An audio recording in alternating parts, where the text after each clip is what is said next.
Olá, boa tarde. Bem-vindos a mais um live da DECO sobre o tema Aquecer sem empobrecer. Este live acontece no âmbito do projeto ARP, um projeto europeu que pretende ajudar todas as famílias a aquecer a sua casa de forma mais eficiente, poupando recursos ao planeta e poupando também a carteira, que é isso que todos queremos. Hoje vamos falar especificamente sobre tecnologias, porque na verdade já temos muitas tecnologias ao nosso dispor e o difícil às vezes é perceber qual a melhor opção. Eu própria já tive esse dilema e na minha pesquisa encontrei expressões, eu até apontei aqui como caldeiras murais, espermatadores de calor, bombas de calor, escoamento de condensados, palavras que eu não sei o que são. E acredito que muitos de vocês também não sabem e por isso mesmo juntei aqui dois especialistas que nos vão ajudar a perceber isto e muito mais e a fazer as melhores escolhas possíveis. Tenho ao meu lado a Madis Santos, especialista em energia no Departamento de Iniciativas e Programas, e Celina Santos, do Departamento de Formação e Educação da DECO. Vou contar aqui com a Madis para nos explicar um bocadinho mais sobre estas diferentes tecnologias e vamos começar até pelaquela mais simples, que é o aquecimento da água. Temos equipamento instantâneo, temos equipamento de acumulação, temos os termoacumuladores, temos os esquentadores. Às vezes é difícil fazer a distinção entre estes dois equipamentos, perceber qual é que é a melhor opção para cada família e era exatamente sobre isso que eu gostava que nos começasse a explicar. Muito bem, muito bem. A questão é que fundamental que nós temos que ter sempre atenção é assim, ambos conseguimos sempre fazer o aquecimento da água. Mas temos aqui duas soluções técnicas bastante opostas, de alguma forma, que é assim, estamos a falar de um equipamento instantâneo, que é uma caldeira mural, são aquelas que nós normalmente podemos encontrar nas nossas habitações, são mais compactas, facilmente a gente consegue pôr numa cozinha ou num outro espaço assim mais reservado, e depois temos outros sistemas que são sistemas de acumulação. Pronto, e como disse muito bem, temos aqui a questão do termoacumulador. O termoacumulador é aquele que a gente sabe que tem a capacidade de, além de produzir energia, ou melhor, de aquecer energia, temos também de acumular água, mas também temos outros sistemas que também permitem a acumulação, ou seja, além de produzir energia, temos no fundo acumular a água que depois podemos usar mais tarde. O que é que eu diria que é muito importante também temos aqui em atenção é que quando falamos de sistemas de acumulação, estamos a falar de sistema de acumulação que tem alguma dimensão. Os depósitos variam entre 100 a 300 litros, ou seja, um normal consumidor tem que ter atenção que tem que ter um espaço dedicado para ter um depósito, claro. Uma coisa vertical, que provavelmente devido ao peso está assente no chão e tudo isso acaba por ter aqui alguma influência no espaço disponível. E depois também temos aqui outro ponto importante, que é, em termos do próprio perfil de consumo, de utilização, nós temos que saber que o facto de termos um equipamento de produção instantânea, ele dá-nos para quê? Para algumas situações pontuais, ou seja, se tivermos uma utilização durante o dia, lavar a louça, ou mesmo para a parte do aquecimento do ambiente, nós sabemos que é pontual, mas se quisermos ter uma ocupação mais exaustiva, temos que sempre recorrer a um sistema de acumulação, porque lá está, temos mais energia acumulada num espaço. Faz sentido. Depois temos também as bombas de calor. Bombas é sempre uma palavra que assusta um bocadinho as pessoas, mas não é disso que estamos a falar aqui, e queria exatamente que me explicasse este sistema que até é bastante eficiente. Sim, do ponto de vista de eficiência, estamos a falar de sistemas bastante eficientes. Atualmente eu diria que é a tecnologia mais eficiente que podemos encontrar no mercado. Em termos do próprio funcionamento, a própria física de funcionamento, diria que de forma simples nós temos e vamos buscar energia ao exterior, ou seja, recebemos energia do exterior para depois quê? Para depois transferi-la para dentro do nosso espaço ou da nossa água quente. Ou seja, estamos no fundo a ceder calor para o espaço interior. Isto do ponto de vista físico. O que é que isto significa? Na prática estamos a falar de um equipamento que tem, como já disse, uma eficiência alta. O que é a eficiência alta? No fundo são equipamentos que utilizam energia elétrica como fonte de energia principal, e o facto de usar isso significa que ele, através de um processo de termodinâmica, ou seja, temos um gás frigorífico que, após ser comprimido, temos aqui um aumento de própria temperatura, que depois vai ceder essa energia para o espaço interior. E isso acaba por, no fundo, ter aqui alguma mais-valia. Porquê? Porque o facto de nós termos uma resistência elétrica, temos aqui um ciclo frigorífico, temos uma unidade de energia, que depois, do ponto de vista de eficiência, transforma-se em 3 de calor, ou seja, estamos aqui no fundo a ter aqui um incremento bastante grande. Temos outra vantagem que está bastante associada, porque uma vez que ele vai buscar energia ao exterior, assume-se que ele também tem uma componente renovável. E como tem uma componente renovável, acaba por termos aqui este benefício também do ponto de vista ambiental. Mas obviamente que isto não há bela sem senão, mas o facto de ter um equipamento muito mais eficiente acaba por ter aqui um custo associado. Mas também temos que pensar do ponto de vista de tempo de vida útil. São equipamentos que, se forem devidamente bem mantidos, acabam por ter, de alguma forma, um período de vida útil superior e acaba por também compensar o custo inicial que nós vamos ter ao longo do tempo. Ok, Amadis. E quanto às caldeiras de biomassa? Estamos aqui a falar de uma coisa segura, não é propriamente uma fogueira no meio de casa, não é? É feito de uma forma segura, mas estamos a falar de queimar madeira. E esta é a minha dúvida. Será esta uma boa opção? Depende, obviamente, que assim, temos que ter atenção a uma coisa, lá está. Vamos queimar a biomassa estamos a falar aqui das nossas lenhas, dos pellets, dos briquettes, daquela estilha, no fundo acaba por ser alguns desperdícios que podem surgir da própria indústria transformadora e que podemos utilizar. Em termos de segurança, eu diria que são bastante seguros. A eficiência sim, estamos a falar de eficiências superiores ou na borda dos modos de 90%, ou seja, temos equipamento bastante eficiente, mas lá está, mas depois temos aqui, porque lá está, aquilo no fundo não acaba por ser um ponto de queima, ou seja, temos que ter espaço disponível, temos que ter no fundo um local para quê? Não só para ter o equipamento, mas também para ter a reserva da nossa biomassa, ou seja, temos que aguardar, temos que ter disponível, porquê? Porque eu não posso sempre faltar e comprar ao supermercado um saquinho, não, tenho sempre ali alguma biomassa disponível e como tal acaba por termos aqui alguma necessidade. Por isso, eu diria que nós quando vamos avaliar este sistema temos que ter atenção ao quê? O espaço disponível. Se eu tenho facilmente acesso à minha biomassa, porque se não tiver, acabo por penalizar e acabo por não utilizar o equipamento como devia ser. E pronto, em termos de custo, também estamos a falar um custo que é um bocadinho mais alto do que qualquer outra tecnologia que podemos encontrar no mercado. E ainda dentro das caldeiras, que é uma coisa que já se usa há mais de 30 anos, temos também as caldeiras de condensação. Podias falar um bocadinho mais sobre esta tecnologia? As caldeiras de condensação surgiram há muitos anos atrás, eu diria mais em ambiente industrial, e sempre tiveram um aproveitamento superior. Porquê? Porque eles logo de início perceberam que podiam aproveitar um gás de exaustão, ou seja, temos um processo de queima e depois temos o gás de exaustão que acaba por ser desperdiçado na própria chaminé. O que é que eles obviamente fizeram? Um sistema de permuta permite fazer o pré-aquecimento de, por exemplo, da água que faz a entrada na caldeira.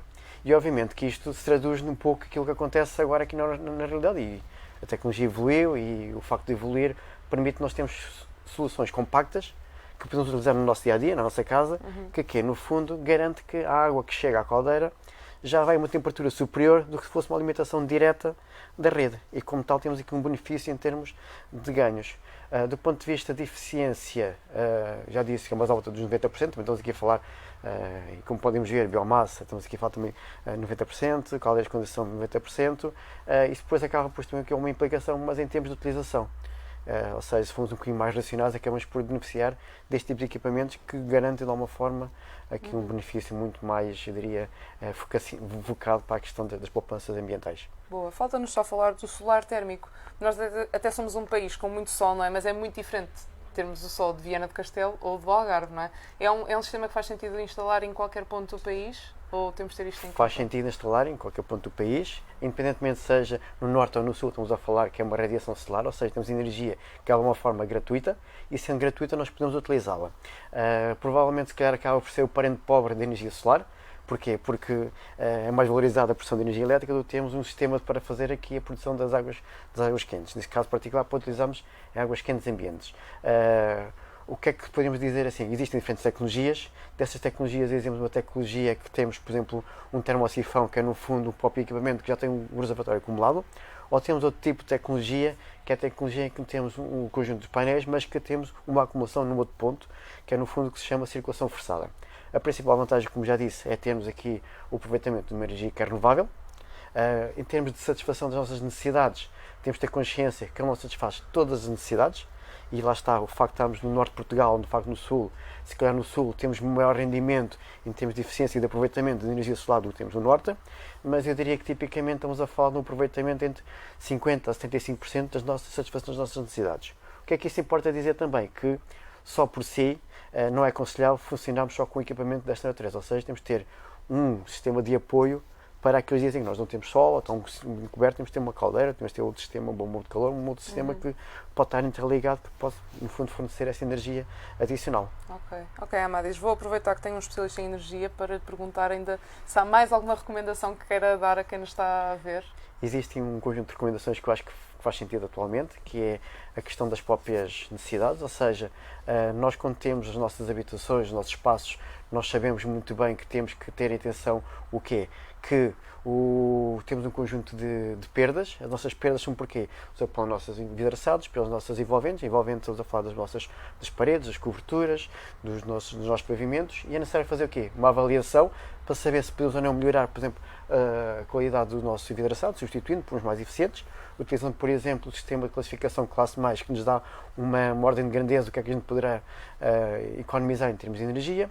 e também a fazer uma avaliação de o isolamento pelas nossas, melhoria do próprio isolamento das nossas paredes, das coberturas e tudo mais. Por isso acaba por ser tornar um bocadinho, minimizar as nossas poupanças, porque obviamente que isto depois condicionado com a utilização dos sistemas de aquecimento do ambiente, vamos garantir que vamos gastar menos energia, ou seja, menos combustível, vamos ter um benefício económico no final do mês. Porquê? Porque as necessidades são menores.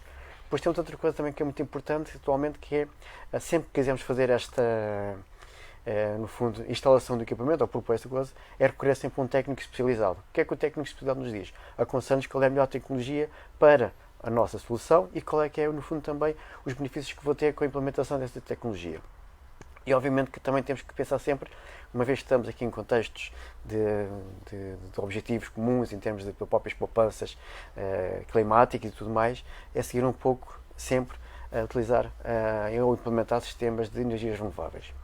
E como última nota que eu gostava de dizer, que é o facto de nós termos uma coisa importante, que é nós podemos ter os sistemas mais eficientes, os equipamentos mais eficientes, mas se não tivermos uma boa manutenção, uma manutenção de vida, provavelmente nós estamos a reduzir o tempo de vida útil desses equipamentos e estamos também, no fundo, a prejudicar a eficiência dos mesmos. Ou seja, estamos, no fundo, a gastar muito mais energia daquela que a gente poderia gastar se tivéssemos um plano de manutenção definido.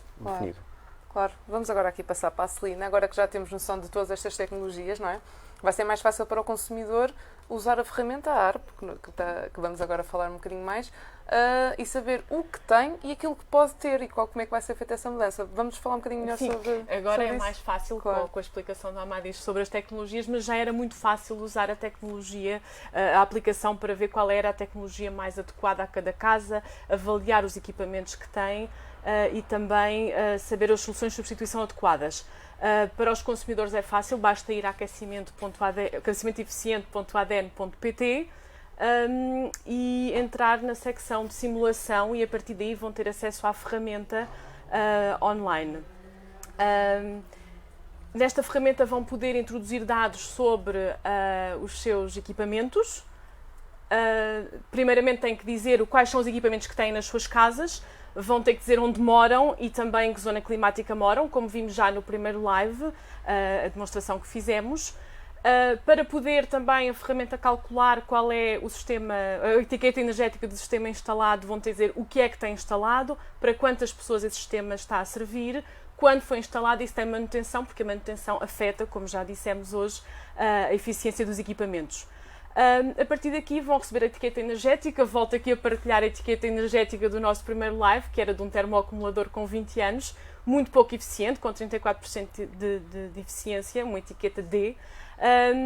E o que não partilhámos no primeiro live, vamos partilhar hoje, é como é que se calculam as soluções de substituição para os consumidores. Portanto, a partir desta opção, conheça as suas opções, podem explicar à aplicação qual é o tipo de casa que têm, se moram numa moradia, num apartamento, quando é que ela foi construída, qual é a área que têm para aquecer, se a casa é utilizada o tempo todo, e isso permite também à aplicação ter a informação adequada para dar as recomendações adequadas. Num segundo momento, também tem que explicar à aplicação quais são as condições objetivas para saber quais são as tecnologias que encaixam ou que têm que ser excluídas. Se tem um espaço de armazenamento de 1,5 m quadrado por 1 metro de altura, se tem um telhado grande ou pequeno, ou um jardim grande ou pequeno, se tem ligação à rede de gás natural ou até suficiente capacidade elétrica para os sistemas.